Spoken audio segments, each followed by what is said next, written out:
This podcast provides a platform that will share many different points of views that should empower you, uplift you, make you want to go out and do right. When you hear the term still a man, say, yes, I am. Still a man. Yes, I am. Still a man. Yes, I am. Let's go.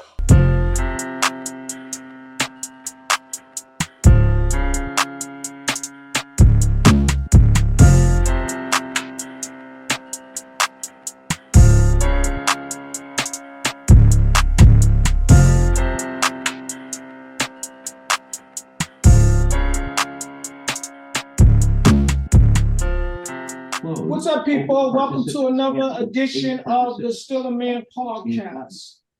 And keeping in observance of the Black History Month, we're going to finish up our Black History series with the topic tonight is blackface, exploitation, and reparations.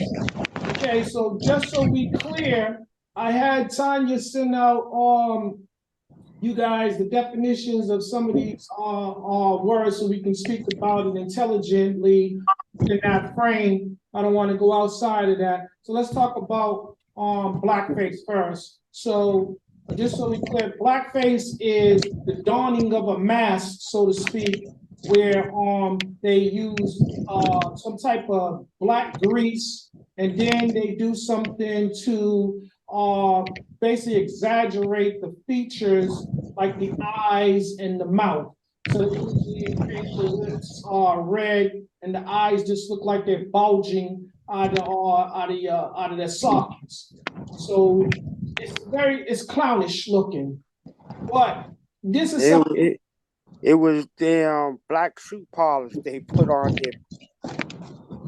So this is something that they started doing on minstrel shows. This was the way of them basically giving their depiction of what people of color look like to them and how they behave. So they exaggerate not only their features, but their mannerisms and their language. All right, so let's get started.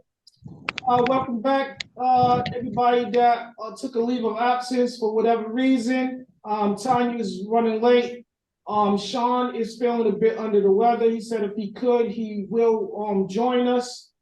So again, welcome back, everybody. Now, like I said, in observance of the Black History Month, we are talking about topics pertaining towards Black history. Although it is the shortest month of the year, we as people of color are relevant every day, all year long. So we're relevant all throughout the whole year, not just 28 days out a month or on the calendar. We don't need a calendar date to celebrate the Black culture. That's your life, you live it, so it's a celebration and representation of that every day, as long as you're walking on God's green earth. That being said, Patsy, tell me what you know about blackface. Like you said, it's a mask on putting black paint or some sort on your face and for entertainment purposes. But I find it like really offensive. Mm-hmm. You know, and racist. Definitely was. That was the Yeah, intention. that's my take on blackface. Okay, short and sweet. Timmy, you want to give us your perspective, your definition of blackface? Yeah, I remember watching that in the cartoon. I forget what cartoon, but they had the cartoon of the blackface. And then here's another thing: the cowboy movies. You had a bunch of those wasn't real Indians. All this time I thought those was real Indians. Those was all white actors that had paint on them to make them. It was only maybe one Indian out of the whole cowboy movie, and the rest of them were all actors with paint on. Okay, we're gonna get into that when we discuss the exploitation points of the discussion tonight. So right now we want to know what's your perspective, whereas blackface is concerned. Oh yeah, yeah, like I said, the cartoon. I watched that a lot. Saw that on the cartoons. Actually, Mickey Mouse and them. Uh, the alien was a blackface. Hmm. Look, if you look at the way he looked like all the the black symbols that they used to put in place of, because they didn't know how to get the brown shade color, so they just said if you was black, then they made you all black. Yeah, I don't think it was them trying to get the right skin tones. I believe their intentions was just that, to have you depicted as just black, because black is considered to be dark, just bad, period. Let's go on to someone else. Bert, what's your perspective about this blackface? How you feel about it? I don't really know much about blackface other than watching the cartoons, and I've seen a couple of black and white films.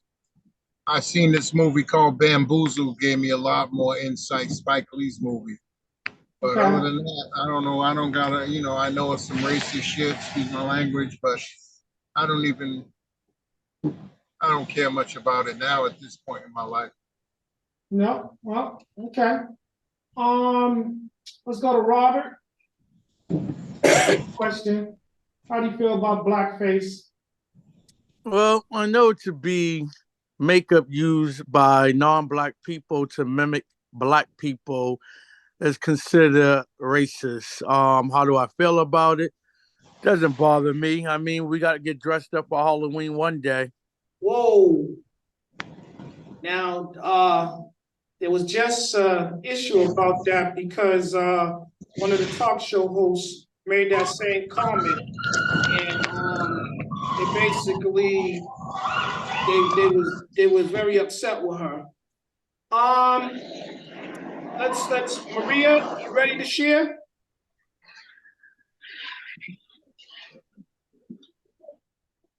Yeah, so the blackface is like Timmy and Bert said. I seen it on the cartoons when I was younger. At that time, I didn't really know what was behind that.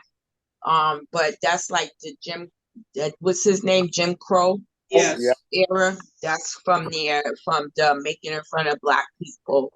The way you look, how Mhm. you act, basically that. Okay. Gregory, you want to give us your perspective?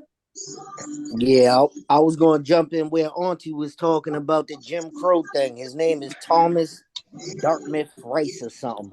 He's the first guy that took it public with the blackface thing, and they had it as a show on Broadway.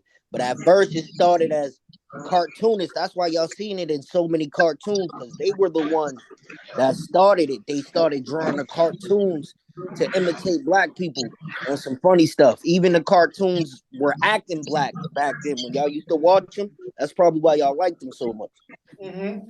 All right, so let me see. We got Kiana. Kiana, give us your perspective. Let's keep doing that. Hold on, Kiana. Somebody, whoever's got that background, can you please mute that? It's either your TV or something else. Can you please mute that so we can hear everybody clearly? Thank you. Kiana, go ahead. I mean, like others, I probably seen it as cartoons and didn't realize it as a child. Mm-hmm. I find it still racist that every Halloween there's some dumbass who puts on blackface and is perplexed why everybody's mad. And it just is like, do you not pay attention to the world around you, that you don't have any clue that you're being racist and disrespectful to a whole race of people. But I guess when you walk around in the world privileged, you don't give a damn. So that's my perspective. Okay. So did I get everybody? We got any latecomers? Did I get everyone? Match this question, Dave. Go ahead. The non-black people that paint their face black, we know they're doing it to mimic black people in the worst way. But how about the jokesters that they're black and white and all different race, and they paint their face white to be a clown? Okay, let's stop right there because let's be clear about this. Blackface is something that was used by the white entertainers, the minstrel actors to imitate people of color and to entertain and make the white audience feel comfortable. So Then The later, blackface was let Uncle me D. The finish. Disrespectful blackface to was black a clown. people. Let There's me no finish. clowns. It was a People that's clown. Wait, let me finish. And then also, just so we're clear about it, later on, black people too donned the black grease and started doing it as well. So they Okay. to be because I Okay. was gonna say, the little rascal Buckwheat, he had black on face. all right. I cut y'all off so I could finish. So I heard Kiana trying to jump in there as well. Kiana, go and finish saying what you were saying. Okay, no clowns have ever been disrespected by a race of people and put down. So there's no even comparison. Mm-hmm. I'm glad you brought up Little Rascals, T. And Gregory, No, what I clown would was you talk saying about? the paint is the way that they paint it. It's to made to look like a clown. Instead Yes. of them laughing at the clown, they laughing at you. Now you're Oh, taking the definitely. place of the clown. Definitely. That's why they exaggerated the eyes and made them look like they was popping out of their sockets Mm. In the and mouth. stuff like that because, anything to make us less appealing. Now, Actually, that's how white people view us. Big exactly. lips, Now, big eyes, black as night. now Like y'all that's watch. how they view us. I don't even know if it was so much of them, wanting us to be a clown. That's just really how they view us. Well, Now y'all remember Tom and Jerry, mhm, his owner. She the was a big lady. black chick, right? She always had this polka Like dot. Aunt Jemima. Yeah. Yep, looked like Aunt Jemima, but her face That's an always insult. had this black face on. Never Thomas? real Yeah, face. exactly. Always I had. thought they never showed her face. It was all I think they may have showed it once. They did. They because you showed it always once. seen her legs. Yeah, you saw her a back version of her again, her backside and stuff. It was real pronounced, exaggerated. She had a huge booty. Yeah, just everything that today's culture loves about people of color. The big lips, people going out, they're taking shots to make their lips puff up and things like that. They're putting things in their booty so that their booty appears to be bigger. Everything. They're tanning because they want to be darker. So all the things that they try to get you, people of color, to hate about yourself, these are things right now that are considered to be acceptable. Again, how white people view us because nowadays they're gonna go get their lips injected, getting fillers, and they look like clowns. They don't look like a black person because our lips is not like that. Yeah, I don't know when they started that trait, swollen lips. Let me tell you guys something too. So the cartoon that you guys are referring to, I believe is Bugs Bunny. They did blackface Yeah. and Mickey Mouse. I just watched the special on that. It was all of the cartoons Uncle D at first. They started Okay, off like that. so again, let's go ahead and shout those out, those individuals. Don't just say cartoons. If you know what they are, then speak on it. Call them out. They're all coming from Disney. You know who the people were. I don't know. That's what I'm saying. Tell us that just not aware of it. I mean, we might have seen Or different people that were hired by Disney that were doing acts. on Broadway or somewhere else where they were drawing the cartoon, because back in the days everything was hand drawn, so it was easier for them to draw people of color Yeah, so from you their got words. you got to remember again, like I said, this was to entertain the masses so that they felt comfortable. See, because at that point they wouldn't have a person of color come and entertain them, so it was easier for them to, like I said, don the mask, put on the black grease and stuff like that, because it was again, it was to make them feel comfortable, entertain them. We're entertainers. You know, we singing, we dance, and things of that nature, and it's something that they try to emulate. There's the views of looking at these. So when Look how you can make these folks act It and has something to and do with the make them gloves, look y'all. My stupid. fault. I That's what I think they meant were to say. doing blackface before the cartoons. They They was. was, It Yeah. was. they So was there were doing. shows. There was a bunch of stuff blackface. A lot of it was trying to emulate the black servant. You know, they Mm-hmm. would wear the Yeah. bow tie, the suit, Yep.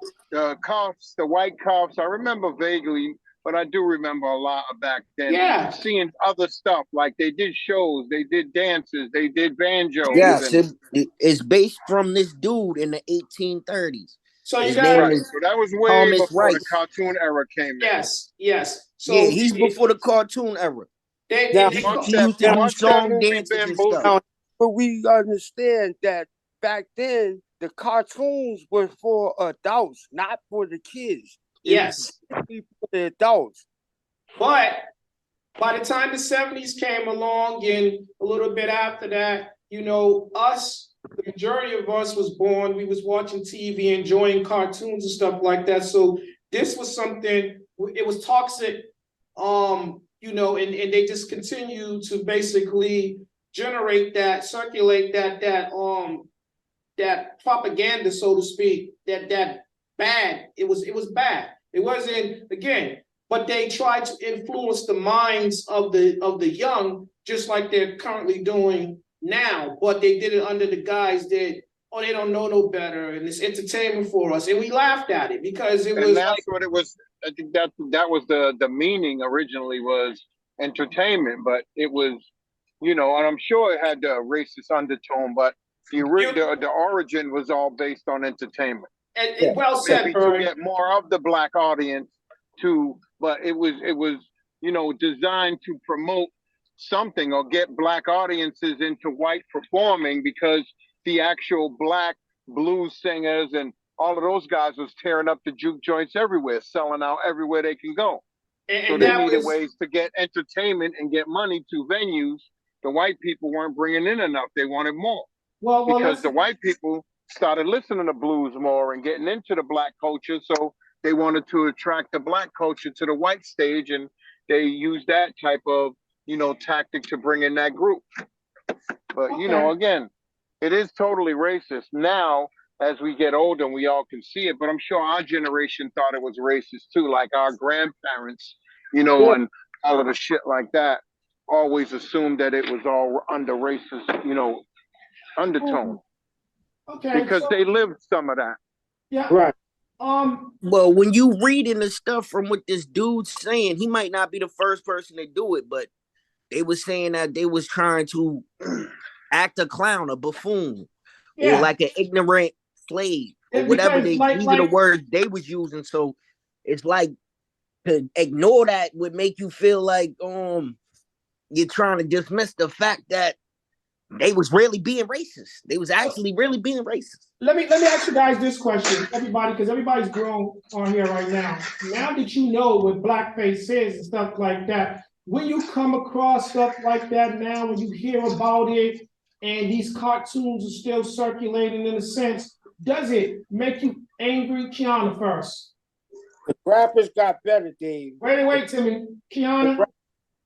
It depends on the cartoon. I mean, I feel like you said, watching Bugs Bunny would make me nostalgic. Would it make me feel racism? I don't know. Okay.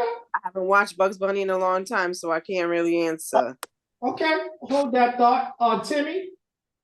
Same thing. Watching it because I know you're a avid cartoon watcher. You like cartoons. So if you saw this, these cartoons now to today, would it bother you to see these things? Not really, because it's just like everything that they claim influence, but certain people's mind, would take them there. But I look at it as entertainment, just like rap music, gangster rap music, heavy metal that talk about Satan stuff. It's all music, Okay. It's Stay different right there. Stay right there. Stay right there. Entertainment. I want to make sure we stay on topic because we're talking about an entertainment center, not just music. Patsy, same question. So if you saw these cartoons today or acts like this shows displaying blackface, would it bother you? Now if I actually watched anything in blackface, it would bother me. But like Bird said, like as kids, we didn't really think too much nothing of it. If something came out in blackface on a cartoon or something, it wasn't a thought, because we were watching TV and that was a cartoon, just watching it to watch it because Saturday mornings that's what we did, Okay. Maria, same question. I don't think that, it would bother me now because I already seen it before. It just makes me know it just brings it back to how much, black people get disrespected, and it was okay for you to be disrespectful to the black people. It's a cycle. Bird, same question. Say it. What was the question? If I saw, I wouldn't even watch that shit now. Okay, so you basically answered it. You wouldn't even entertain it right now. Yeah, fuck it. If that came on, I'd be pissed. I'd turn it. If Go ahead. Go ahead. Go You go ahead. ahead. So what I was going to ask you, I'll come back to you because that's a whole nother question. Gregory, same question. Nope. Gregory. I was gonna say, it tickles me a little bit just to see it, and then to see the genius of them hiding it and people not really picking up on it until later because it's like adult humor in it. So you can't really be mad at nothing like that because now they don't even have to put on You still blackface. open? They make a movie like Malibu Most Wanted or something, and the dude to be acting black. Okay. Robert, same question. How would you feel watching this now? Would it bother you? Would it stir up ire? Would it anger you? Do you really want me to answer that question? Yes, Because we it do. doesn't. That's why we're here. It's not gonna bother me. I watched the Boondocks and got the giggles, and it just really, really amused me. So I'm not gonna be upset at a commercial or a cartoon they put on TV. That doesn't affect how I live my life. Okay. All right. Gregory, you want go ahead and show us the first video? Well, before he does that, I've joined the What's podcast. up, Tonya? Okay, thank you. Okay. So let's get right to you. So again, how do you feel about blackface? That was the first question. And if you witnessed it today on TV, would it bother you? And Gregory, while Tanya is talking, go ahead and get that video ready. Yeah. I find back in the day, I know that y'all was talking about Bugs Bunny. When we were younger, we weren't aware of the stereotypical display that they was doing with blackface with Bugs Bunny. It was cartoon for us. We wasn't aware of that. That was something that wasn't really talked about for me. I don't know about anybody else. For me and the household growing up, because I was in the Midwest at that time, and like I said, they still act like that the white people are inferior to them. You know, so you mean so in the Midwest they feel that the white people are inferior or the black race is inferior? maybe I'm using the word wrong, but they still white people still call black people niggas there. Okay, so so did they feel that the black people were inferior to them? Yeah. All right, so so would you be bothered by it if you come across it today, if you were flipping through the channels and you saw it in a commercial or like I would be bothered by it, but at the same time, I'm like Bird, I wouldn't watch it. And like Robert, I just started watching the Boondocks over. I wanted to go back and look at it, but then when I started watching it, I was like, I can't watch this. it's an ignorant depiction of You talking about The the uncle? Boondocks is educational, though. It's funny. But the Boondocks is not the only cartoon that's racist. Family Guy is racist. The Simpsons is racist. I all watch of those any of those. all of those shows say little racist stuff about black people and they laugh it off in the show. The Browns are racist. Family Guy definitely has racist stuff in it all the time. Okay. Yeah, but for me, I think it's all about everybody. So, however it come across. You're right, B. They be doing it about everybody. It's entertainment, and you know that's what I say, T. Is entertainment for those who consider it to be entertainment. I feel like we need some video education to support what blackface is. Gregory, you want to go ahead and share that video with everybody? And everybody, please hold your comments until after the video is done. BBC Today host Megyn Kelly's show was canceled this past week following her on-air remarks expressing acceptance of blackface. It's a racist show business practice most of us thought was long gone. But as Maurice Dubois is about to tell us, blackface has a long history in our country.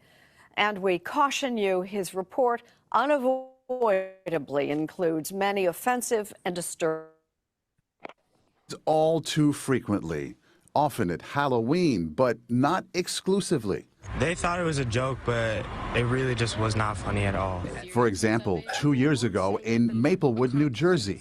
Her daughter posted this photo of herself and a friend in blackface. The two girls had no idea what blackface was or the history of it. The history of blackface is long and complex and deeply ingrained in our culture. Who was that lady I saw you with this afternoon? That was no lady. That was my wife. Even Bugs Bunny and Elmer Fudd blacked up. Fantastic,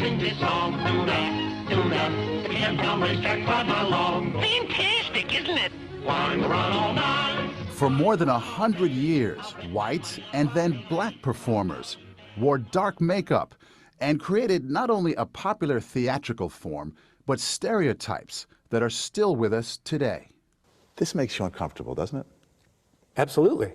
It does make me feel uncomfortable to talk about these things because they are incredibly disturbing and revolting. Eric Lott, a professor at the Graduate Center of the City University of New York, says blackface represents a strange mix of envy, fascination, desire, and fear. Explain the fear part to me. What are these white performers, what are these white people afraid of? They're afraid of black groups, mobs, rising up and taking the power. Minstrel shows began in the 1830s, and white performers used burnt cork or later black grease paint. Minstrelsy eventually became the most popular form of entertainment in the country. Ah, yes. I asked Margot Jefferson, the Pulitzer Prize-winning critic, to look at some images from the New York Public Library. The shininess of the black against the big white clown's mouth, the hat, the overlong tailcoat, mocking. It always gives me the jolt that racist history does. Blackface is so tied to comedy, to people enjoying themselves, to people having fun, that rattles you still more. Well, Mr. Tambo, you seem to be enjoying yourself this evening. Enjoying myself? I sure is. White minstrel performers claimed that what they did on stage was based on their perceptions of how black people lived. Some of this came out of a genuine fascination with the music, the songs, the dances, the performance styles of black people. But it's also where Jump Jim Crow was born, along with other characters depicted as lazy, lying, or buffoonish. Remember, this was all happening before the Civil War. Slavery was all about creating visions, types, stereotypes of an entire race of people as subhuman in every way. By the 1860s, African Americans began using blackface on stage. Why on earth would a black performer put on blackface and demean him or herself? They were, look, this is the 19th century. They had limited options. They were expected to. Why? Because it made the audiences comfortable. You can be fascinated, you can be excited, but you can always feel superior. In effect, the black makeup on a black performer became a theatrical mask with many layers of meaning. Professor Eric Lotz. The mask, I think, says to white audiences, you have nothing to fear. Go ahead, enjoy yourself. To black audiences, I think any number of things might have been communicated, like, can you believe that these people are making me put on this mask so they will be entertained? You know, in other words, there's a kind of winking to the black audience. But it gave black performers access to the stage. One of the biggest black stars to come out of the minstrel tradition was Burt Williams, who wore blackface from vaudeville to Broadway. It's clear that he was a genius of a performer. But how did he reconcile performing in this demeaning art form? He was very melancholy about it. He knew it was necessary for his career, as all other black performers knew it.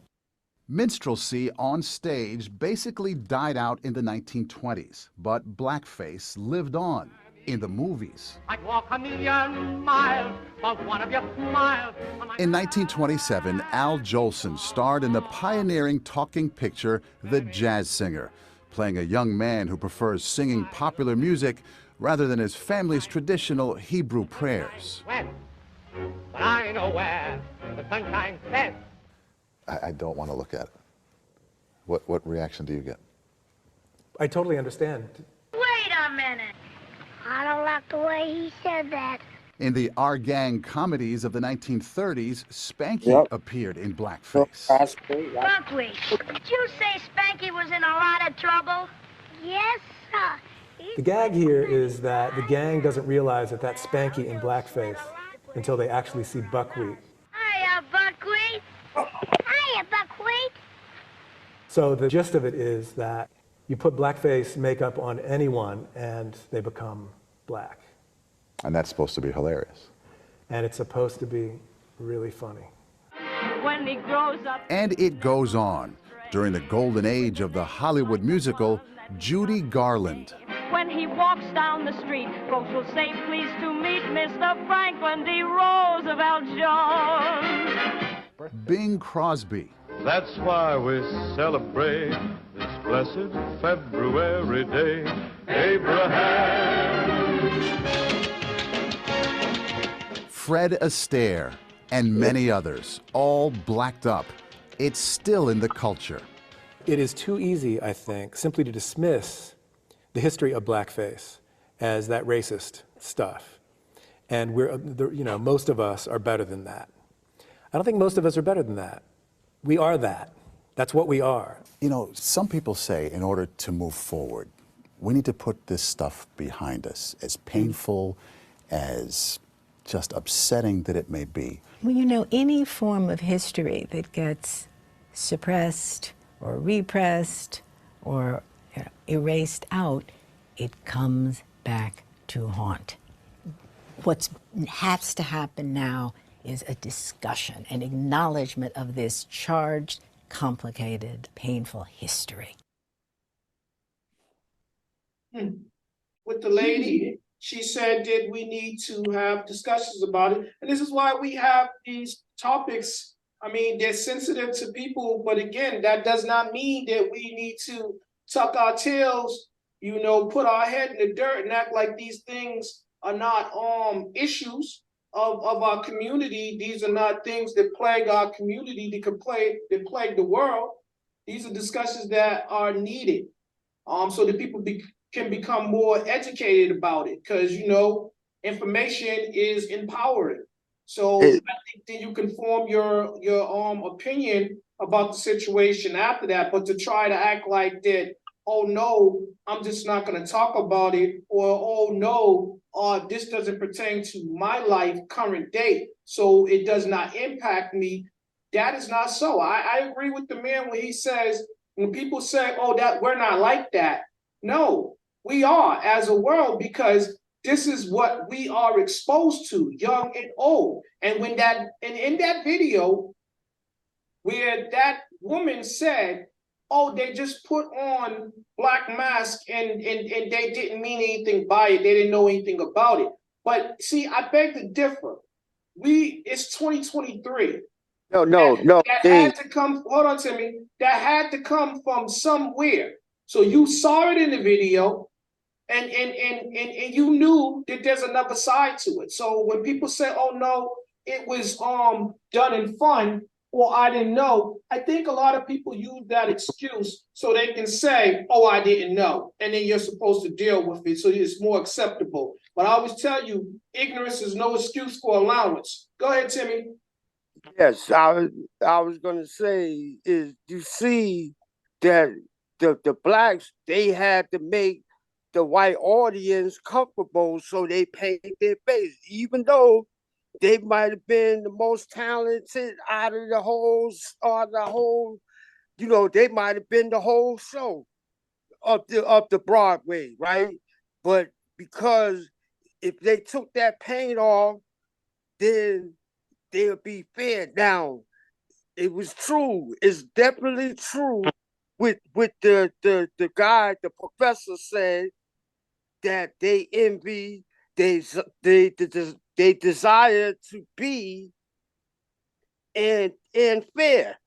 And it is true. It's definitely true that they envy and desire to be and fair. They only fear is because of their actions, what they have done. So their fear now is, if they get in control, and then they'll be able to do it to us. We can't let that happen. That's what their fear is about. All right, Maria, how'd you feel about the video? Did you agree? How did that make you feel watching it? Because it basically gave you a history of it. How did it make you feel?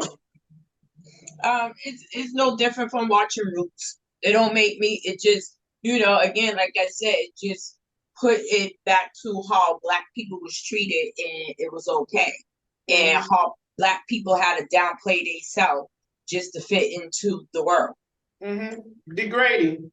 Although it was degrading to them, they still did it so that they can just get a chance to showcase their talents, or to make money to feed their family, feed themselves, pay their rent, stuff like that. And pretty sure, although they humiliated themselves, they still didn't make as much as the other people that was on cast with them. So all of us here, all of us that watch Roots, that's probably when we really started paying attention and started, wanting to know about this history, black history, and what, because you saw Roots. Remember, you didn't see none of this stuff on TV. Yeah, that would be my first experience of race. That would be my first experience about slaves. I probably was like 6 years old when I first watched Roots with my mother. And to watch how black people was treated, it brought tears to my eyes. Let's get Patsy. Hold on, Uncle D. I was gonna say that was intriguing. I got a couple of things out of it. I seen them being intrigued on a lifestyle of how are these people still having fun? So they wanted to make fun of it. If you looked at them, these are well-dressed people that they're portraying. They're portraying well-dressed people, but they talk funny because they don't speak English like that. And they're happy. Basically, they're happy people. You seen them coming out to church, dancing, spinning around. Everybody's walking together, Because dressed nice. that was the So when you see them misinterpretation. do stuff like that, it makes you think maybe they was a little bit intrigued. And nowadays, it's some dark humor stuff. And if you're black, putting on blackface nowadays, and you know the history is you got to be a goofball. Ain't no way. All right. You got dreadlocks. You put on blackface with a white nose. You look silly. A clown. Patsy. Yeah, I thought that was really interesting and stuff. You know, like I kind of know what the word minstrel it means kind of now, but like a few years ago, I heard that word. I'm like, what is minstrel? What does that mean? Da da da. Because I didn't know what that really meant.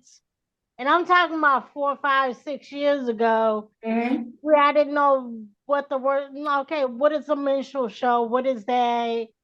And not really realizing what it was. And I'm like, but I'm kind of glad I really didn't know, so I didn't go to a show and get offended and be like, damn, I paid for this show and this is really racist. So I'm kind of glad in a sense when I was thinking about it and I was hearing that word, I'm like, what is it? But I'm glad not to be negative and stuff, but it's like I'm kind of glad I was ignorant to the what the word meant, so I didn't go to a show that would have offended me. Okay. So yeah. Yep. And Tanya, you still with Yeah. us? So you shared something with me early on, even before this video, something similar. You want to share with the rest of the people about the video that your grandson received? Because I feel like that's right up there in line with what we're talking about tonight. Yeah, like one of his classmates, some white kid in his class, sent them a video with him dancing in blackface. You see? And that's why I said. Oh, he's just being out there in the open. He's telling you who his family is, who he is. No. Oh, you saying the individual just sent the video to? Yes, he is out there in the open letting you know I'm a racist. My family's like this. That's the reason why I'm dancing in blackface. But I think that again, some people would say that is not his intentions because that's the argument now. They're saying it's all in fun.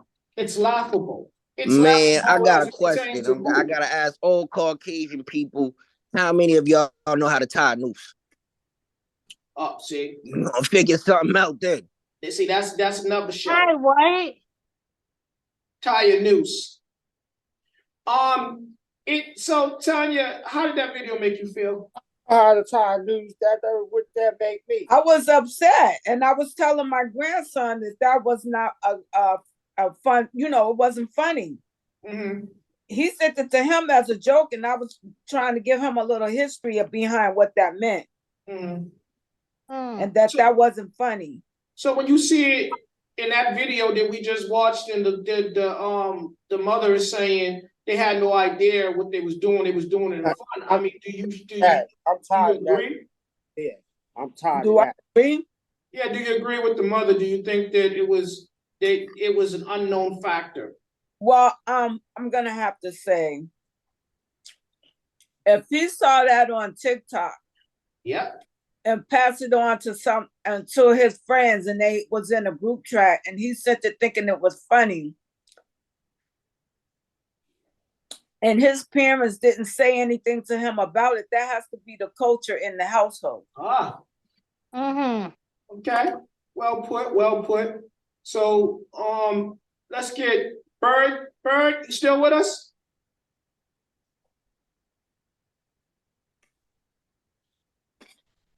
All right, we'll come back to Bird. Kiana, I'm here. All right, Bird. We'll do you and then we'll go back to Kiana. How did that video make you feel? I mean, I don't think anything's gonna make me feel different about it. I'm just not with it. It's offensive. It's been offensive. No one knew any better, but I don't give a shit. I love Family Guy. It's the most hilarious piece of shit because everybody gets, That's one of my favorite cartoons, big dog. Blackface to treat just black. You don't see blackface. I don't recall seeing any blackface in his cartoons, but he's the most racist piece of shit, excuse my language, in a TV show I've ever seen, but it's good humor. It's fucked up. Excuse me. I'm sorry, I gotta get off. Man, I'm done some of that talking. stuff in that video was good humor. I ain't gonna lie. I laughed at a couple of those scenes. I mean, I I watch laughed Family at the Guy. That's why I know it's racist. watermelon. That was funny. That is funny. Okay. I'm in a different world now. I think we're all in a different world now. The intention, I get it. It was bad. I don't focus on that. I want that, very front line. I'm living every day about the whole racist concept. Fall back and keep it 5 minutes. Keep saying I'm going to jail for nothing. All right. B, your phone's breaking up for whatever reason, so we're gonna come back to you. You want to mute that so we can go on to the next person? You hear something in the background? Yeah. It's the wind blowing or something. No, just mute your phone. All right, that's good. Kiana, you still with us? All right, Yes. Key, how you feel about that footage? I mean, it was this, if you've been aware or even tuned in, it's nothing that you don't know by now, but it was a good history lesson to watch, the start of it, and what their so-called entertainment. In order for them to be entertained, they have to make fun of Black people, and like someone said, our joy and happiness is envied, because technically everything that we've been through, we should be weeping and crying all day, every day. But despite that, we do have joy. So I find it very it makes me happy that you are envious of our joy despite everything that you tried to do to us. Yes. So take that, suck it. And so that's one aspect of it. And I do feel like when you don't have a choice in the matter of your income, your earnings, or even I'm pretty sure minstrel shows with Black people was going on plantations because you had no choice but to entertain your master and his friends and family. So I think that some of that stuff was happening before Black people were paid to entertain us, but they still think that we should entertain them. So that's all my rant. I'm going to keep it short and simple. All right. Brimage, how you feel about it, the footage? All right. Just give me some time to say what I got to say. To the film, the little footage we seen, I think that it started off that they was fascinated in a good way because they so much. I don't know how you guys feel about this, but I think that they wanted to adopt the way Black people was living their life. So they was infatuated with their lifestyle, listening to the music they listened to, the way they danced, the way they dressed, how they spoke broken English. It started off being fascinated by them. Then when they realized Blacks didn't mind, some of them joined in with the humor. It might have upset them, and then they took a turn to the race card and started making bad jokes of them, mimicking them in the worst way. I'm gonna say Richard Pryor starred with a white man named Gene something, and one of their movies He painted his face all black and Rich painted his face white. That was humor for them. Roddy Piper painted half of his body black and half of his body white. And I think he worked aside Mr. T when he did that. If I might not be right all the way, so don't quote me on that, but I'm thinking that's what I remember. And then I'll go back to when I was working with Bernie and Fields. My son had an Italian friend. He used to come and tell him a joke every day at the end of school. I remember one joke. I used to take it to my boss and share all the jokes. But my boss, when I was sharing these jokes with him, he became very, very upset. So there was one joke that I remember, because I can't remember them all. There was some way better than this one, and I laughed at every single one of them. He said, "Why do black people play basketball better than white people?" And I said to my son, "Why?" Obviously, the dude told him this joke, and he said, "Because they're used to running and shooting." You understand that sick humor?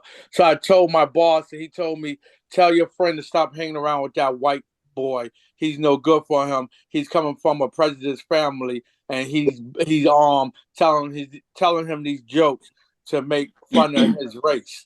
That It didn't sounds like bother a me. family joke. Hoping that you go back and tell somebody and you get into a fight over it. And it didn't bother me in the mean. We told all our boss and our co-workers, and we laughed. We didn't take it as this little boy is being prejudiced. This little boy has sick humor.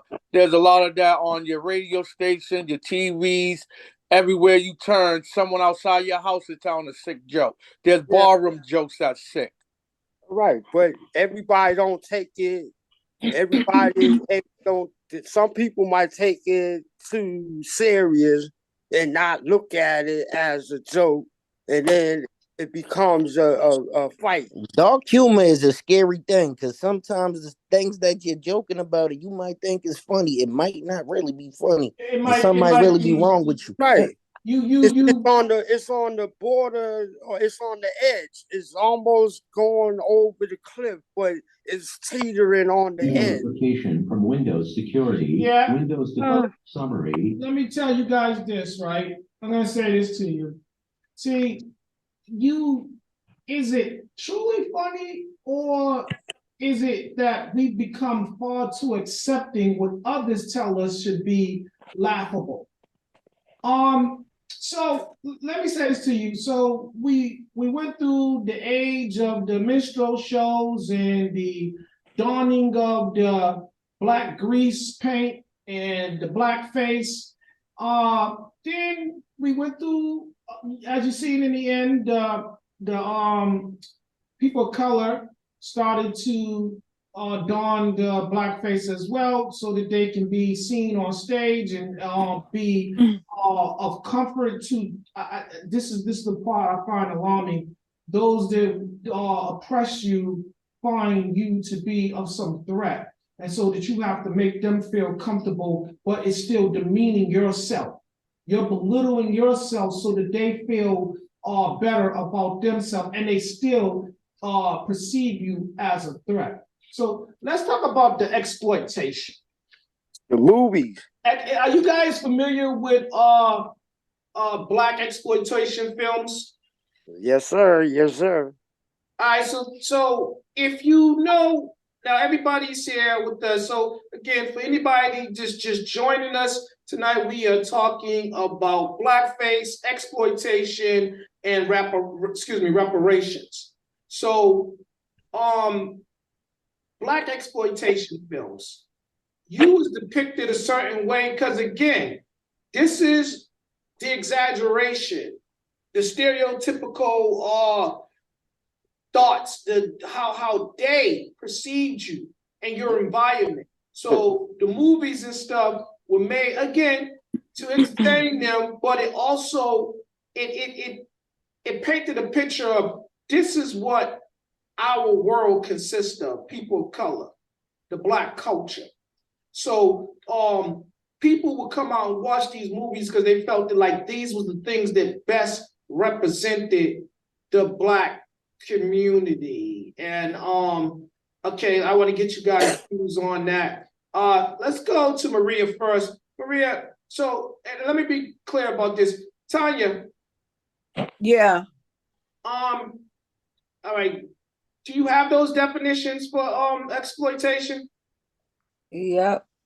You want to read that? You want to give Tanya a minute to pull it up because we want to talk about it in this frame, in this realm. Okay. I have the act or instance of exploiting or treating someone unfairly in order to benefit from their work. That's it right there. That's the one we're looking for. So that's what those films represented. So we had films like we had a lot of our back then they was up and coming stars. You have Bill Cosby, you had Red Fox, you had a lot of them. You Fred Cam Grant, yeah. Wilson. Yeah, so help me out. Those are just to name a few. But those guys was in a lot of these. Even Jimmy Walker, he was in the one that we later known as JJ on Good Times. Yeah. Those guys was in a lot of these movies coming up. Now that was before our time. Most of us that was before our time. But because we was babies during the '70s growing up.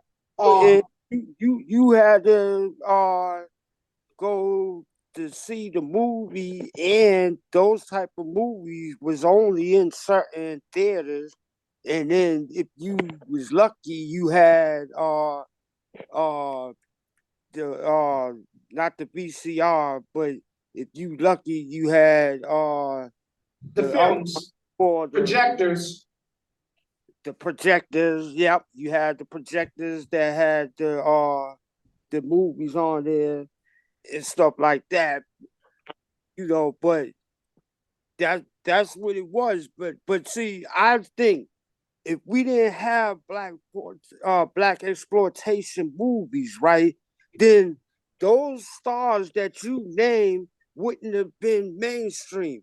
They broke open the door for all the other artists like the Martin Lawrences, the Lawrence Fishburnes, the Wesley Snipes, the Rosie Perez. They opened up the door for all of these guys, all these people.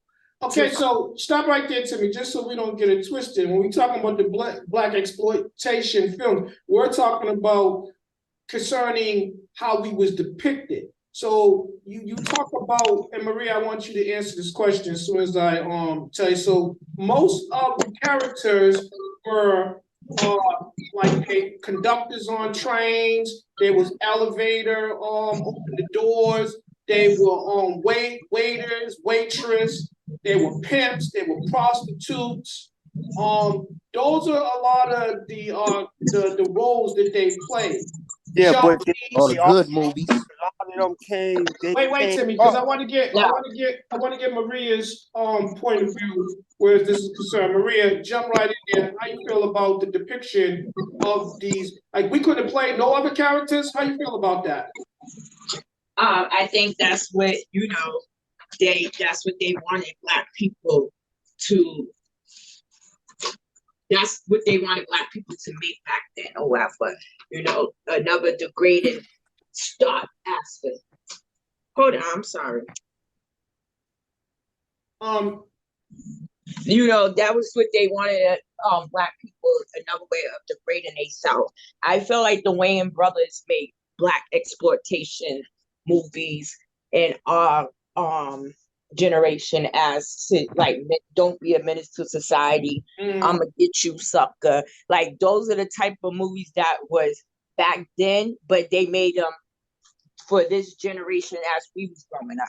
Yeah, and if you notice too, they had some of those old actors from the old exploitation films in that movie. Like you said, I'm gonna get you, sucker, and other ones.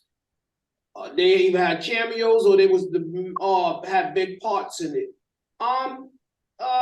Let's go to Patsy. Patsy, are you familiar with black exploitation films? I probably have seen a few, but don't remember them as like exploitation. Mhm. I just watched them like for entertainment or something, right? And of course, this is like when in our younger years, like teenagers or whatever, you know. But at that given time, I was more into like watching Star Trek and sci-fi shows, you know, at home. So yeah. That was a big part of our culture too. That was what was on TV. Um, Yeah. okay, so let's go to Robert. Robert, how you feel about black exploitation films? I can be heard, right? Yes, we Yeah. can. All right. So this is my feelings on that. Without sounding who cares how I sound? I'm gonna say just like this. I think that what better person to play those roles because they knew the black culture would play the hell out of it. Yeah, a white man probably can't play a pimp better than a black man. White man probably can't play the role of a drug dealer better than a black man. It's just the energy, the words, and all of that we bring with playing these roles. We make it more believable. So it didn't affect me like, oh, they went out there and target this black man to play a junkie or a rapist or such and such. And I just went based on he's a hell of an actor or she's a hell of an actress. Well, that was the nature of the beast. That's exactly what they did. They was stereotyping the black race, and that's why they had those I individuals. don't think so. I think that's what us as black people wanted to see. Like Robert said, they couldn't get no uh white artists that could play the roles, right? So that's what we wanted to see. We wanted to see what's going on in our hood. We wanted to see more black shows that's depicting the black community, that's showing what people really can relate to or what they going through and whatnot. So that that's what it was created for the black people because you know the white folks couldn't really play. They play their role in what they do good, and we play our role in what we do good. And then when we come together, we create something that might be worldwide breaking. Okay, stop right there. So Kiana and Tanya and Gregory, I want to get you guys into the discussion. So let's hear from another lady.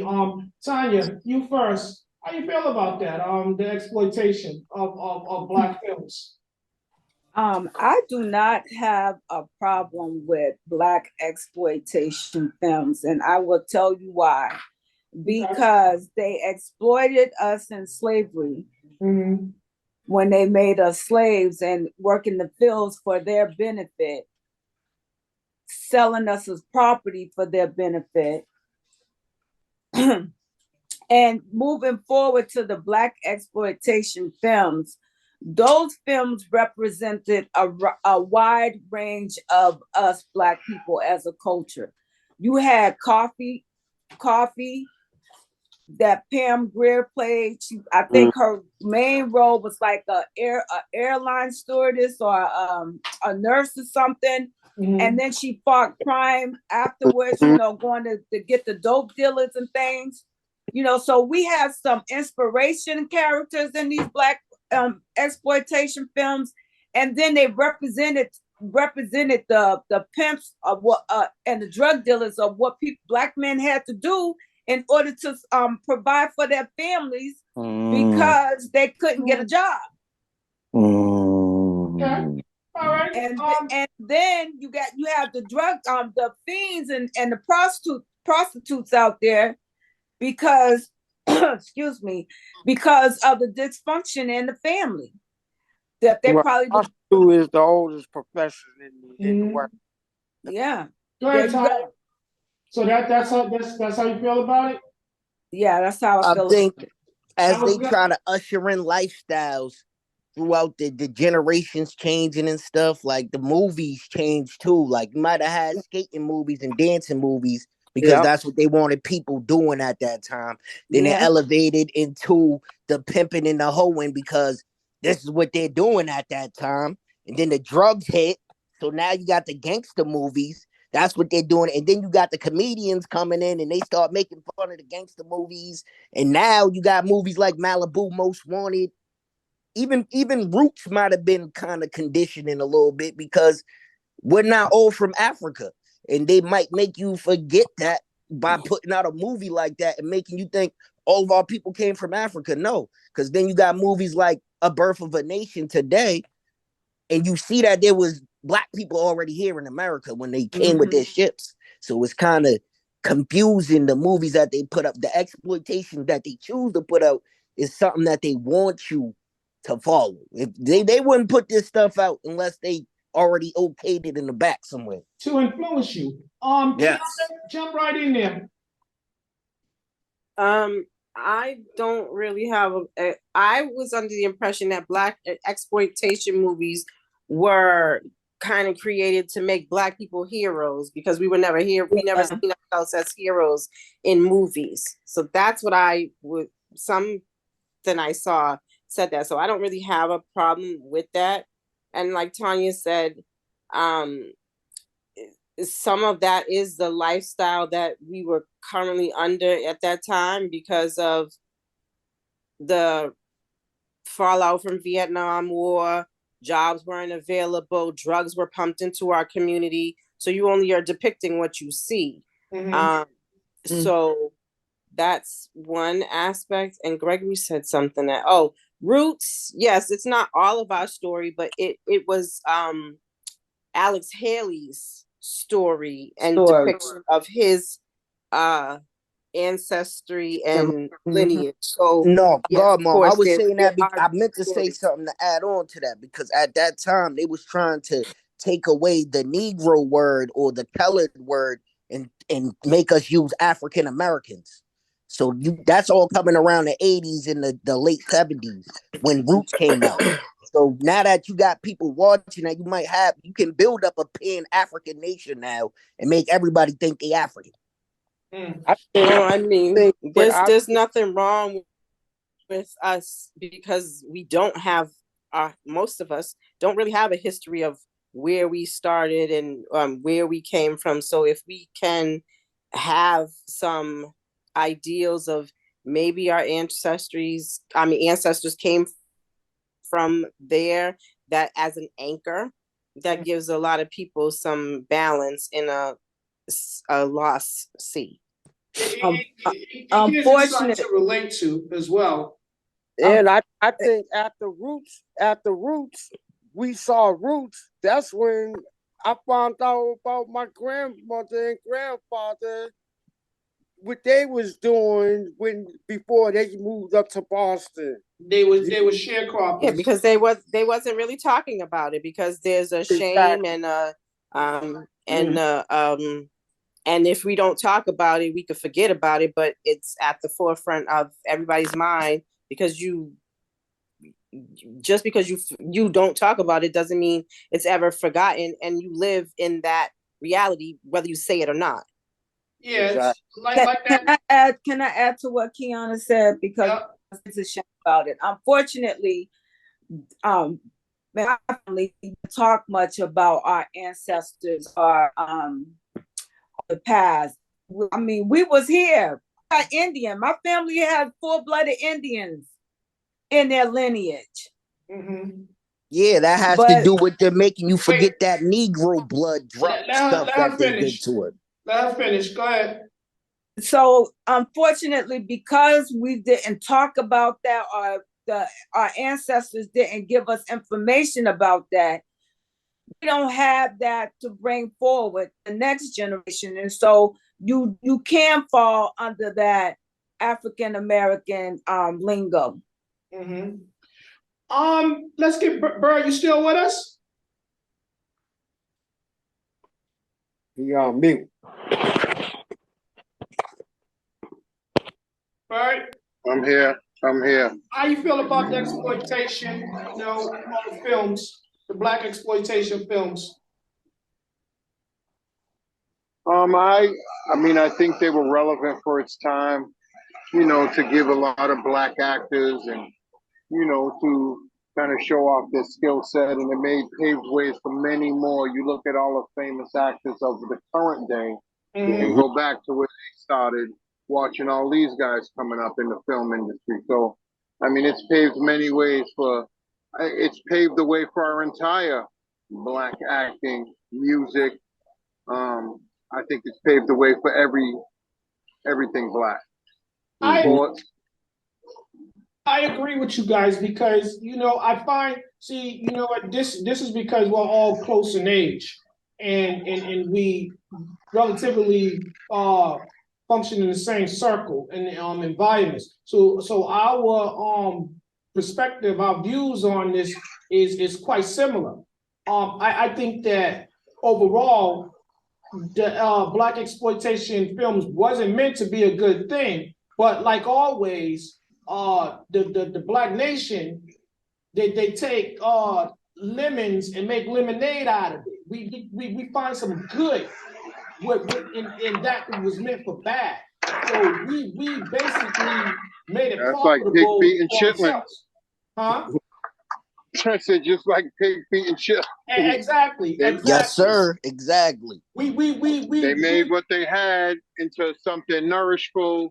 You know what I'm saying? Everybody was strong. Everybody was eating the worst part of the pig, the hog, the dog, the cow, and they made the best of it. So that's what we do. We adapt and we adjust. We made scraps into fine dining. Now you go into the store and stuff like that, you pay an arm and a leg for that. Yep. The very thing that they was throwing away. But again, like I said, we turned something that was probably set out to be highly profitable for the peoples in the masses, the peoples in position of authority. Because let's just get it straight. There would have been no black exploitation films if it wasn't for white Hollywood allowing that to take place. Because you would have never had directors and stuff. You would have never been given that type of opportunity because we didn't have money. We didn't have that financial backing. So the money had to come from somewhere. So we took advantage of the opportunity that was given to us. So if they meant to do, they had people that believed in them. They backed them. Yeah. I don't think there's ever been a question if the black race has believed in themselves. I'm talking about if they had people that that believed in them, then they're gonna go all the way and help them, and so they can get the rights or get the most money out of it and pay that person peanuts. It was highly profitable for everybody involved. It just that after a while, black people didn't just want to be in front of the camera. They wanted to be the ones that was directing the films and stuff like that too. We became, more intelligent about our business dealings. So we too started creating like corporations, film corporations, and what's the thing what people have when they like people to support us and stuff like that, so that writers guilds and things like that, we started becoming a part of that too. I think they had something that was called the Black Writers Guild as well. So we got smarter about our dealings. So all right, let's fast forward. So we went from the black exploitation films where we got these new stars and stuff like that, and then we started to change both the narrative and the depiction of Black America. And we become, as always, we've always been relevant, even when they try to make us, when they try to silence us. But that voice will continue to speak volumes. So then we went from shows like, we went from Good Times to we went from Good Times and Jeffersons to Cosby Show, where now we have people, we went from the ghetto to boardrooms, hospitals, and You forgot what's happening. Well, that too. So yeah, what's happening was another one. Now that made us look at single mamas, single black mothers raising families and stuff like that. But then we got a different view. It evolved the depiction of black people. You seen on Bill Cosby on the Cosby Show, they was being depicted as lawyers and doctors, and they had a very reputable heritage and stuff like that. The HBCUs and things like that, where the grandparents started to be more visible. It was great to make that transition. You went from Welcome Back Carter to Different World, where they gave you an inside look at black colleges. So it was a beautiful thing. And just like everything, we have that period where black culture is celebrated, black people are celebrated, and then the old issues start to arise again, because you can't place a Band-Aid on a festering sore and expect it to heal. So the skin's going to break. Whatever is bubbling under the surface is going to break through. Now you got to deal with that, with all that stuff that was on inside. So that brings us to the questions of reparations, which is our last part of the topic tonight. Okay, so Gregory, you want to go ahead and let us cue that video by Mitchell McConnell? Timmy, wait. Let's go. I don't think reparations for something that happened 100. I don't think reparations for something that happened 150. I don't think reparations for something that happened 150 years ago, for whom none of us currently living are responsible, is a good idea. We've, tried to deal with our original sin of slavery by fighting a civil war, by passing landmark civil rights legislation. We've elected an African-American president. I think we're always a work in progress in this country, but no one currently alive was responsible for that. And I don't think we should be trying to figure out how to compensate for it. First of all, it'd be pretty hard to figure out who to compensate. We've had waves of immigrants as well who've come to the country and experienced dramatic discrimination of one kind or another. So no, I don't think reparations are a good idea. Let's just stop right there. So for me, all I heard was but, Yeah. but. Let's get you guys' views. Trying to feed us the political pacifier. Yeah. Obama's mama had slaves. Yeah. Shut up, niggas. Obama already. Now just be quiet and shut up and go suck a pacifier in the corner some damn where. Have a party. All right. Maria, how you feel about what the good old boy had to say? They like he was saying, he don't think it's a good idea for anybody because that's a lot of people you gotta pay. Him, himself, his ancestors were slaveholders. So he'll be responsible for his ancestors. His great-grandfather or his great-great-grandfather, they were slave owners themselves. That's why he feels that way. The land that they living on or the houses that they have was plantations where the slaves worked at. If anyone watched Atlanta, there's an episode on there where they had to pay back all of the black people ancestors and pay the people that was living today for what they did to their ancestors. Those white people didn't know how to act. Some of them was killing themselves. Some of them was calling the cops. Like nothing could be done. You had to pay up. I saw that episode. Can I go next? Yep.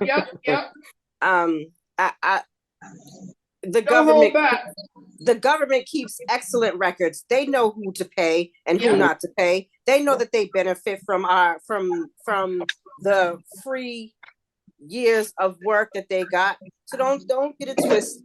They know exactly who would have to pay and how much they would have to pay. So they're going to deny until we look at a shiny object over there or we get distracted over here. No, they know exactly. They kept excellent records because guess what? If you owe a tax, they will come and get you, and they don't give a damn if that was from 1882 or 2002. So don't get it twisted. They know exactly who they would have to pay. Patsy, you want to jump in there? How you feel about Mitchell? He's stupid. Like, to hear him talk, it's like you were saying, but yeah, da da da da da, but, and what, because to me it's like he's talking a bunch of gibberish. So it's like it doesn't even make sense.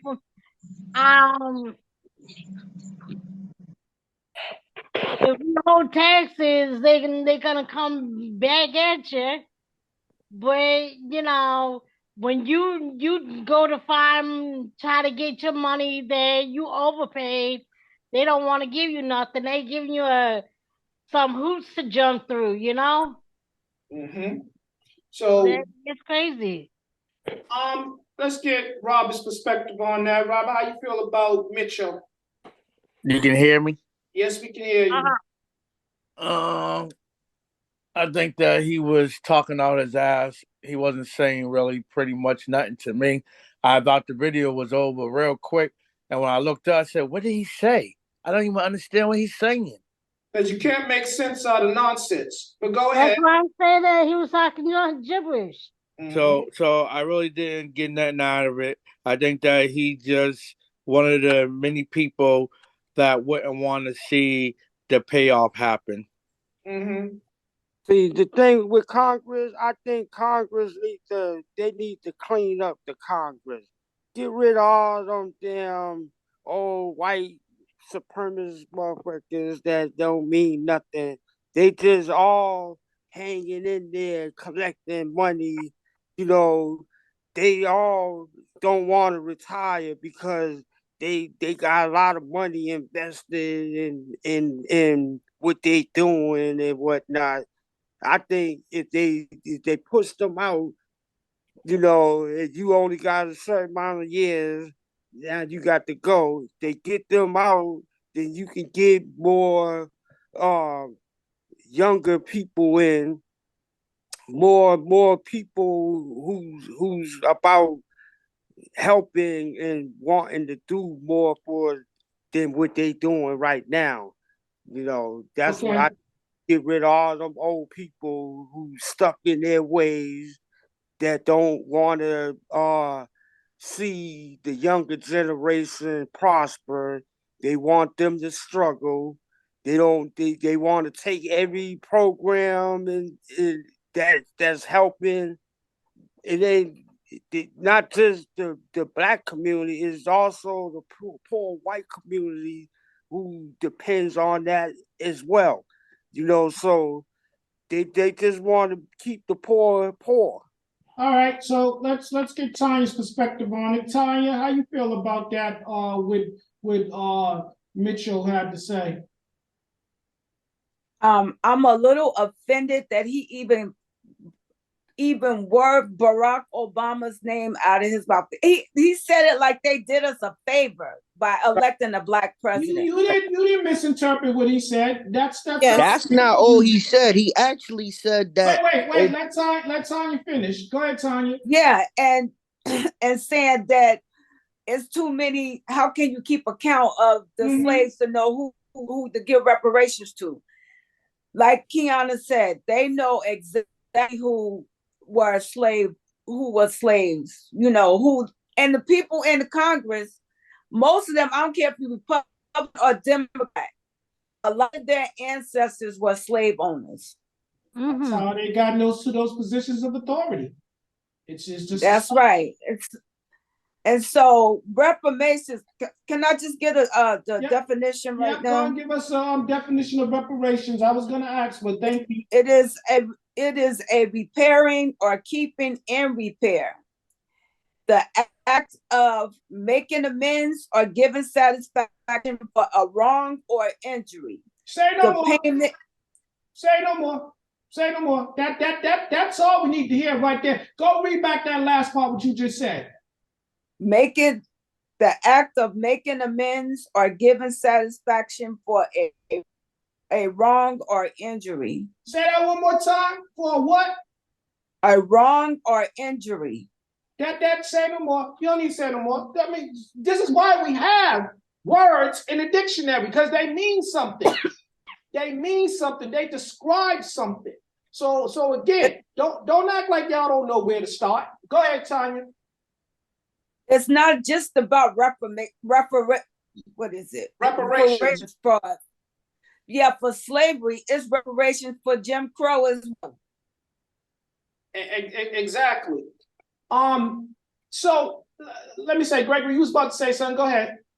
I was gonna say, it's a little deeper than that. What did Hitler have to pay for? What are we saying about Russia right now? These are crimes against humanity, unless they're looking at us as not human still. But these are crimes against humanity. So for him to turn around and be like, "Oh, I don't owe y'all nothing because that was so long ago, and we gave y'all a black president, and his mother's family owned slaves." What does that mean? That doesn't mean a damn thing. That's crazy. All right, y'all. I feel like we need a little bit more. Let's Gregory, you want to go ahead and wait before we go ahead. Anybody else got something to say about what Mitch had to say? I got a little more. Go ahead. Go ahead. I love how we're given and I love Obama, but he's not the altar boy for the millions of people who have suffered under the rules and guise of slavery and gerrymandering and red line districting and Jim Crow laws. So all of that is just a distraction against all the people who would lose if they had to pay. And they will never do, and they're going to fight tooth and nail like they're doing now for the power and the money that they will keep, because they never want the scale to be against them. And let's just be clear about this, Mitchie. We don't want your 40 acres and a mule, because you owe us more than that at this point. This is 2023. You owe us more than 40 acres and a mule.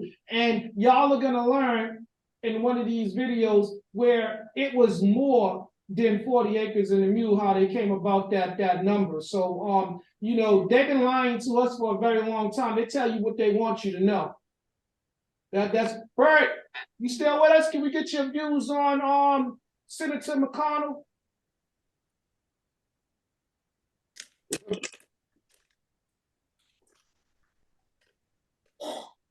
He's on mute.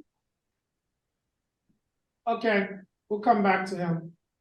Gregory. I'm here. Go ahead. Let us. I don't even really know what I was listening to, man. I don't know. My ADHD or something went wrong somewhere, and you can either refresh me or you can move on from me, because I don't know what I heard. Like Bob said, I told you that's exactly how I felt. He was saying nothing. I got lost somewhere. I don't know. Y'all heard the Charlie Brown? It was gibberish. Yeah, that's what you heard. That's what you heard. Charlie Brown language.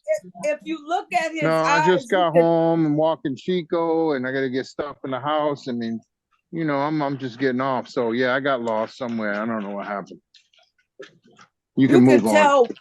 You could tell from the look in his eyes, the way that he was shifting his eyes left to right, that he was looking for how to say this and try to be where it doesn't come out how he don't give a damn. He got no business be running it. He got he goes back on his boat fishing and whatnot. Not in Congress doing. He ain't doing nothing in Congress, just sitting there at his desk. But being a blocker. He don't have to. He's a member of the good old boys. Gregory, you want to bring us to that last video? 250 years of slavery, decades of Jim Crow, housing discrimination, and other forms of systemic racism. All of that has led to this: a shocking wealth gap between black and white households in the United States. An average gap of $850,000 that, some experts believe, can be solved by something long overdue: reparations to the descendants of enslaved black people. But how do we even determine who's eligible for reparations? And can the struggle for reparations in other parts of the world teach us anything about what needs to be done in the US?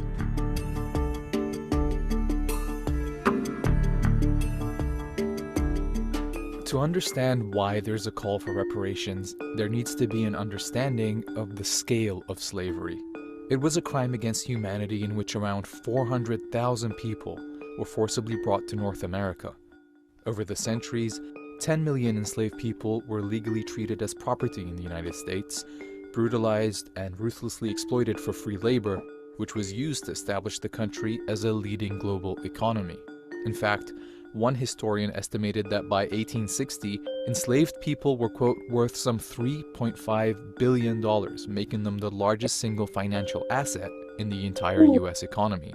That's around $115 billion today. When slavery was abolished in 1865, 4 million formerly enslaved African Americans were freed. But through their forced labor, they created billions of dollars in generational wealth for their captors and none for themselves. Back then, the US government understood the need for reparations and passed an order to distribute 40 acres and a mule to all formerly enslaved families so they could build wealth and financial security. However, after the assassination of Abraham Lincoln, President Andrew Johnson vetoed the allocation and returned the land to former slave owners. One way to reckon with America's past and current wealth disparity is through reparations that close the racial wealth gap. You should make direct monetary payments to the eligible recipients. That's economist William Darity. He co-authored the book From Here to Equality, which outlines one of the most comprehensive plans for what material reparations could look like. So we estimate that this would require an expenditure of approximately $350,000 per eligible recipient. You get a figure of approximately $14 trillion. Reparations for the crime of slavery and its legacy have long been a subject of national debate. I don't think reparations for something that happened 150 years ago for whom none of us currently living are responsible is a good idea. And I think they're using what academics would call the theory of distance, that something is too far in the past to have contemporary application. So it's easy to see why Congress has yet to pass H.R. 40, a bill that was proposed all the way back in 1989. It would set up a commission to study and consider a national apology and proposal for reparations for the institution of slavery and its subsequent racial and economic discrimination against African Americans. And while you cannot place a monetary value on slavery and its lasting effects, there's a precedent of reparations programs compensating victimized communities directly. Back in the US, the Civil Liberties Act of 1988 designated $20,000 payments to Japanese Americans who survived internment camps during World War II. The U.S. government has also made payments in instances where it was not the culpable party. Payments made to families that lost loved ones during the course of the 9/11 attacks, as well as payments that are being made to individuals who were held hostage in Iran at the end of the Carter presidency. Up to $4.4 million per hostage or their estates. In the case of slavery, the US government did promise reparations. It's just reneged on it.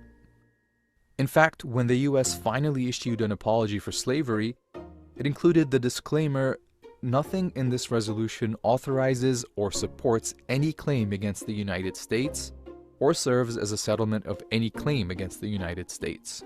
Nor did the US ever provide true reparations, a process consisting of three things: acknowledgement, redress, and closure for grievous injustices. It's vital that the federal government issue an apology because that will create the justification for the redress plan that follows. That brings us to who would actually receive reparations. Those direct payments would go to the roughly 47 million Americans who identify as Black. But under Darity's plan, the requirements are a little more strict.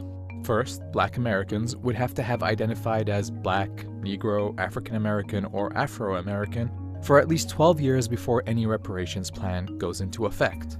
And they'd have to prove that they had at least one ancestor who was enslaved in the United States. One way to do that is using the census.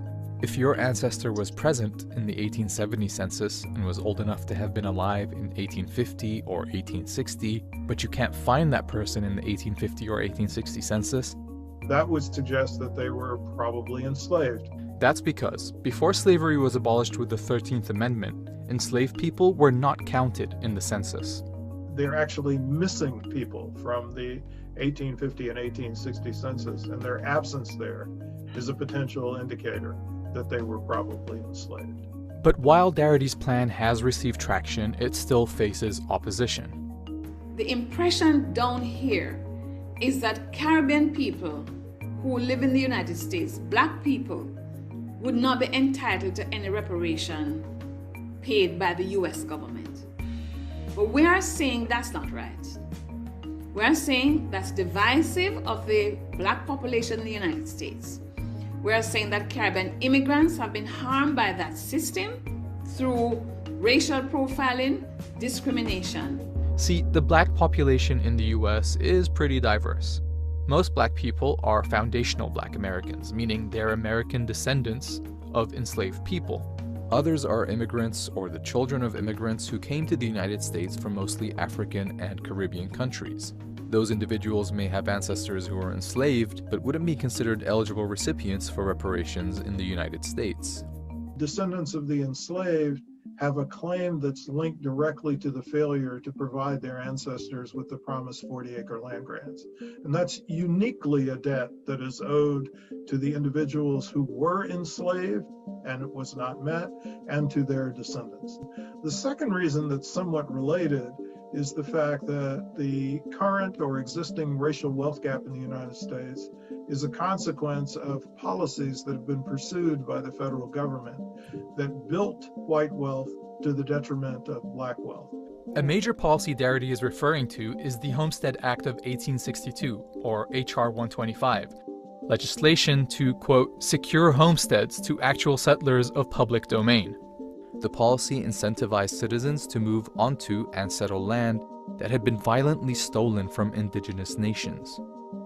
It provided 160-acre land grants to over 1 million white families for a small fee, but excluded the 4 million formerly enslaved people from the program who had already been denied the 40-acre land grants they'd been promised. Through the act, 270 million acres of land was settled across 30 states over 124 years.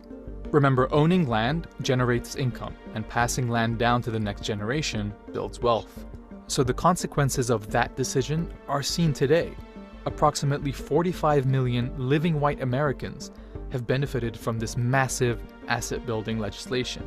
I would argue that virtually all Black people throughout the diaspora, the African diaspora, have a claim for reparations, but they don't all have a claim for reparations from the United States government. The horrors of slavery and its consequences are not uniquely American. The transatlantic slave trade transported approximately 12.5 million enslaved Africans across the Americas. The overwhelming majority of enslaved Africans were shipped directly to Latin America and the Caribbean. Spain and Britain shipped around 1 million enslaved Africans just to Jamaica. By 1833, slavery was abolished throughout the British Empire. But instead of compensating formerly enslaved people, Britain provided reasonable compensation to slave owners through a then £20 million loan, which British taxpayers fully repaid in 2015. According to one estimate, that's worth over 20 billion British pounds today. For decades, descendants of enslaved people have been fighting for reparations in these regions. And in 2013, several Caribbean countries united to form the CARICOM Reparations Commission, which developed a strategy for reparations that focuses on reparatory justice. The 10-point plan begins with the demand for an apology, which is followed by calls for repatriation, an Indigenous Peoples Development Program, eradicating illiteracy, and debt cancellation, to name a few. CARICOM has sent letters requesting reparations from countries like Spain, France, Britain, and the Netherlands. The response was negative for the most part. No country admitted to the wrong, no country took responsibility, no country apologized, no country committed to repair. Today, we're still living with the legacies of colonialism and enslavement that have left Black populations across the globe at a disadvantage. There is definitely a case that can be made that there has been a global pattern of exploitation of people of African descent. We're here to demand what's owed to us from the United States government. And despite incremental progress and different approaches to reparations programs, people across the Americas continue to fight for redress. Right now, this is a contentious issue. It's affecting relationships, world relationships, global relationships, country versus country disputes exist. I think reparatory justice would help the society to heal itself. Both people of African descent, African people, and European people. I think it will be good and beneficial to all of us. Okay, guys. Hey, that Caribbean lady, she can go back to wherever the hell she came from. She made me so mad with her comments. It's divisive. Well, you need to go back to Britain and Spain and ask them for reparations and not be saying the people in the United States owe you reparations if your people wasn't enslaved on this land. It's a total difference. That just sounds crazy that she said that. I didn't have a problem the way she sounds. You know, okay, let's break this down real quick. We got because we would if we're African Americans and we were brought here illegally and they came here as immigrants, we're illegal immigrants. We were brought here as aliens, right? And they're coming in as legal immigrants. You get what I'm saying? So I get exactly what you're saying. How is that the same as people being enslaved on this land? This goes and it would back be to unfair to them. We didn't ask y'all to come in and join after slavery was over. This goes back to the division factor. So you're divided to begin with. So let's break this down and let's stick to the point. Let's say Haitians, let's just say people from the Caribbean and let's say foreigners of color. They go out their way to exclude themselves. They don't want to be categorized, they don't want to be referred to, have any direct relation with so-called Black Americans. So I think they should keep that same energy when you're talking about discussions of reparation, because if you choose to be excluded beforehand, I think when it comes time for discussions about reparations that's geared towards the Black Americans, then I think that's what the discussion should be had about them. So I think that's a separate discussion when you talk about foreigners of color. I think that's a different discussion. I think that's another way to trip you up so you don't have to focus at the true issue at hand, and that is reparations holding us back here for the enslaved Black Americans. Well, so, they said if you didn't say that you was African Black, if you was an African American or Black American or Negro on any type of documents for at least up to 12 years, you ain't getting no reparations. So with that being said, if you're Spanish and you're Black and you're put in mix, because they said you need to be straight Black, you're not getting anything. So for all of us that have chosen over the years, including myself, that checks off other on those applications and stuff like that, there's a method to their madness. Right. They've been planning this for. And I believe that, David, because I'm definitely one of those people that put others, because I felt like when you put Black African American or Black on your application, it's looked at differently. But as y'all said, but you exclude yourself from a group of people, and you just made yourself separate, which waters down our collectiveness. So it is a method to their madness. Right. But you guys been doing that more than 12 years. You just started doing that other. No. What he's saying is if there was any discussions or any criteria, any determination, it's going to be based upon those that identify prior to. So that means tomorrow, if they come out and say, hey, we're going to give reparations to all of those that identify as Black American over a period of time stemming from 12 years. He 20, said it. no, no. It's going to take 12 years for you to get that. After If you I'm correct, identify as he a Black said person and 12. prove No, you have that to you're have Black.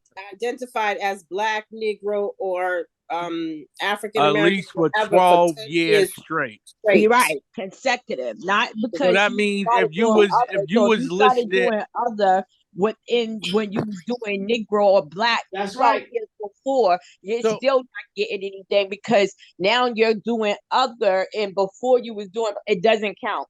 well, I don't think he said that. I don't know if it's that if you was consecutive. counting I the mean, I guess if you were like 50 years old and you was over the first 12 years of your life, you were considered Black, and That's now right. all of a sudden you're other. I don't know if does your other outweigh your Black. I mean, there's a lot of questions here. You guys, you see that's going to start. Yeah, what if I That didn't could work be a day in my that life? could be the That's their reason intention. How you behind going to all of that. identify me as Black or whatever the hell? That's their intentions. You see what they do? Even that little bit sparks up a discussion, debate. So we don't have to focus on the true issue at hand, and that is how much you gonna pay and when do you plan on paying it? Because let's go back to the fact where they said there was a decree for reparations, but they just totally decide, you know what? I don't want to do that. They reneged. And that was the end of it. Of course. They reneged, and then they gave the stuff to the slave owners. Get out. Yeah, that was the that was other other thing. countries and this country too. Yes, of course, because we were considered property. So if you lost your property, we're going to, as an insurance, pay you for your lost property. We're going to get you back to where you were. Because the Black people is the reason why you even have money. So then As they said it, not give them no money, make them start from scratch again. But you award the white people money because they lost their property, meaning as in Black people. Because it is disgusting, because also if you lost something, I mean, you starting from scratch, but we've had to start over from scratch several times because they came and took what we built up. And so again, I even think that $12 trillion might be a little under count. That's what I said. That's what I said. We don't want your 40 acres in a mule because your math is off. Because if we're going back to when this started and when we was freed and what we was told and the decree that we was owed, then you guys, everything has interest. This is y'all's rules. So in your banks and your balances and checks and stuff like that, you owe us interest. So it ain't no 40 acres in the mule. So how y'all figure y'all gonna come to a number? First of all, our people are priceless. You can't put a sale on us.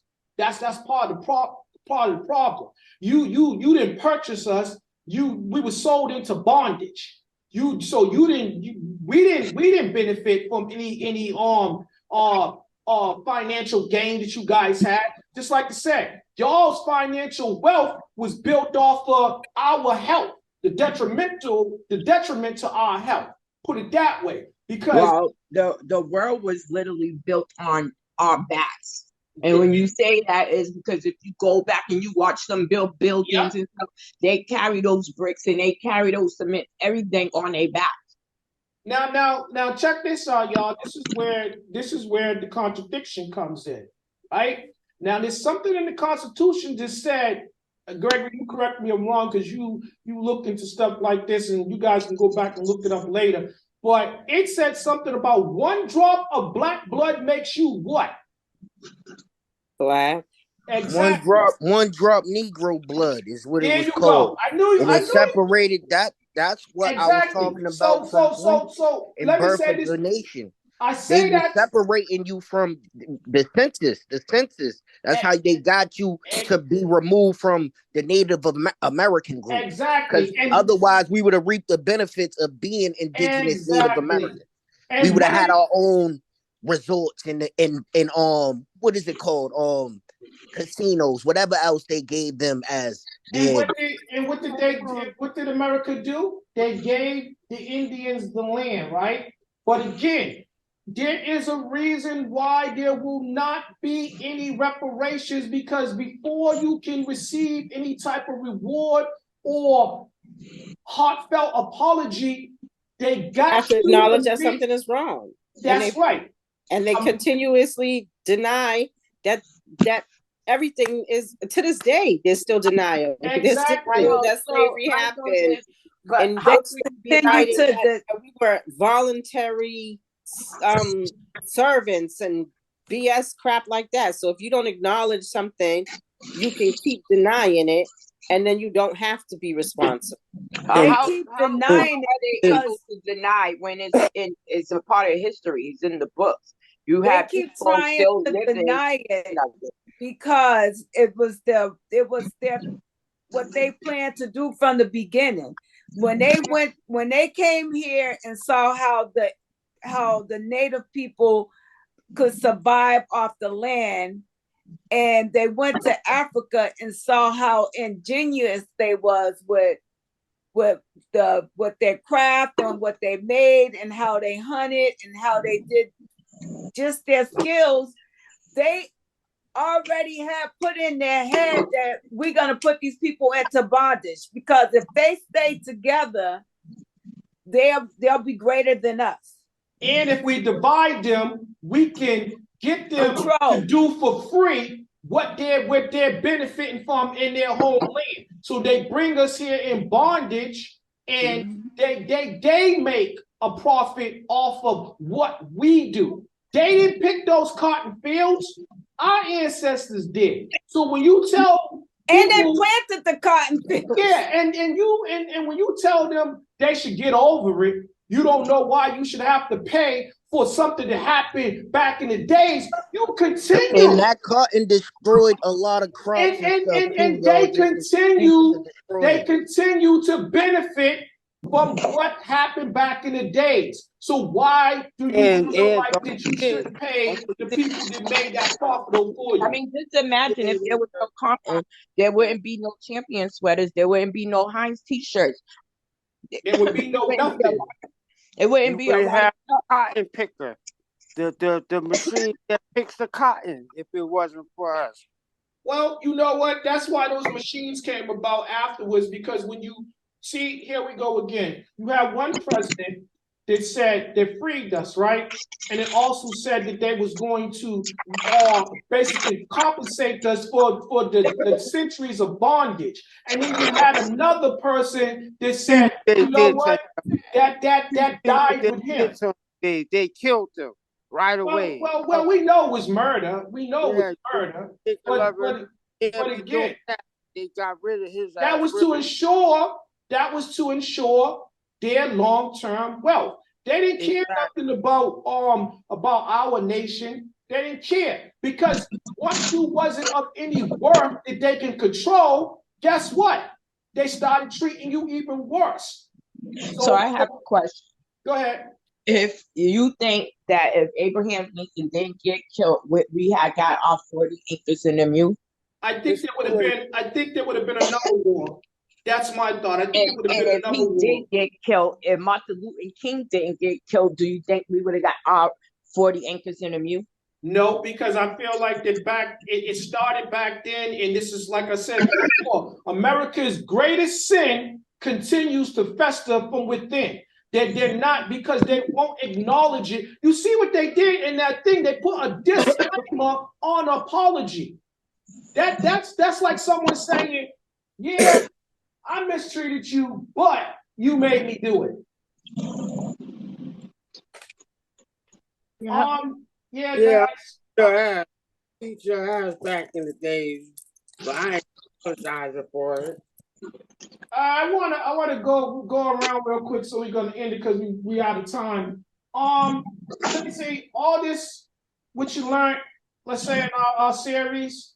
I thank everybody that was a part of it in any shape or form. Was part of from first to the last discussion. I appreciate you. But I'm going to ask you guys all this, and we're going to start with Patsy. Patsy, you still with us? Yep. Okay. Do you feel like there's a need for Black history and reparations? Real quick, 30 seconds. Yeah, I think there's a need for Black history to make it longer, and also for reparations. We need to get it more done. More Okay. efforts to get it done. All right. So less discussion and more action, basically. Yeah. Robert, do you see a need for the continuance of Black history, and do you feel like that there's a need for reparations? Do I feel a need for Black history? Both. Two-part question. Do you see a need for the continuation of Black History Month, and do you see a need for reparations? For Black History Month, period outside the month. If you want to learn the history of Black history, I think that you should continue learning. I mean, that's an everyday learn. It's just not 1 month out the year. You take your time. I'll say, hey, I want to learn about Black history. Learn about it every day or every other day. So yes, continue to do that. With paying us back the money, the land, or the animal, or whatever they're saying. I'm not gonna hold my breath on it. I mean, they're not gonna make me rich tomorrow.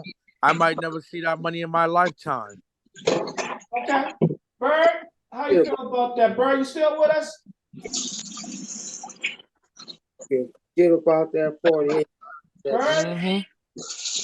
All right, we're gonna go to Gregory. Gregory, same question. Do you see a need for the continuation of Black History Month, and do you? I feel like with Black History Month, I don't know if I said this on a podcast before, but it should be a paid vacation for all people of color. If it's going to represent us as a holiday or the month in general, it should just be a paid vacation. And yeah, I think we do deserve reparations because this is crimes against humanity. Just like they try to say, we did all this stuff to the Asian people because Trump was talking about it came from China, and then turns around, it comes from China. All right. Maria, do you feel a need? Do you think there's still a need for Black History Month, and do you think that people of color need to the Black nation needs to be paid reparations? Yes, I do. I agree with Gregory too. I think it should be at least 2 weeks because we only got 28 days. Give us 14 days of a vacation or of this Black History Month. Also, I think Black History Month should also be in June with Juneteenth. I feel that's what I feel. Yes, we should get reparations. Yes, I think we should get that as well because then that acknowledge what you guys did. Ooh, like it. Timmy, same question. Yeah, you can keep on wishing and waiting because that's never gonna happen. It's never gonna happen. Now, don't be an Uncle Ruckus. Only way to get restoration is winning the lottery or something, or you don't do legit business. You can get restoration that way, but as far as them giving it, get that for sure. All right, Tanya. Yes. Same question. Do you see a need for the continuation of Black History Month, and do you feel that the Black nation deserves reparations? I do feel the need to continue Black History Month, but I think that it should be 2 months, one in February and one in June. Okay. And I agree with the paid vacation, a week in February and a week in June around Juneteenth. Okay. And how you feel about reparations? Well, reparations, as we said, what the definition was was you didn't let me finish it, Go ahead. and I'll repeat what you had me to repeat. Mm-hmm. The act of making amends or giving satisfaction for a wrong or injury, payment for damages. The wrong or injury. We was wrong and injured in slavery. We was wrong and injured in Jim Crow.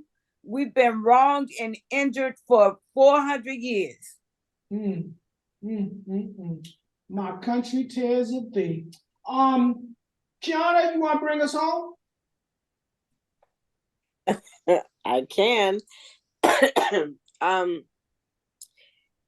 I agree that we should continue Black History Month because as we speak, Florida is trying to make colleges not teach Black history. Black history. So surprise, surprise. Go ahead.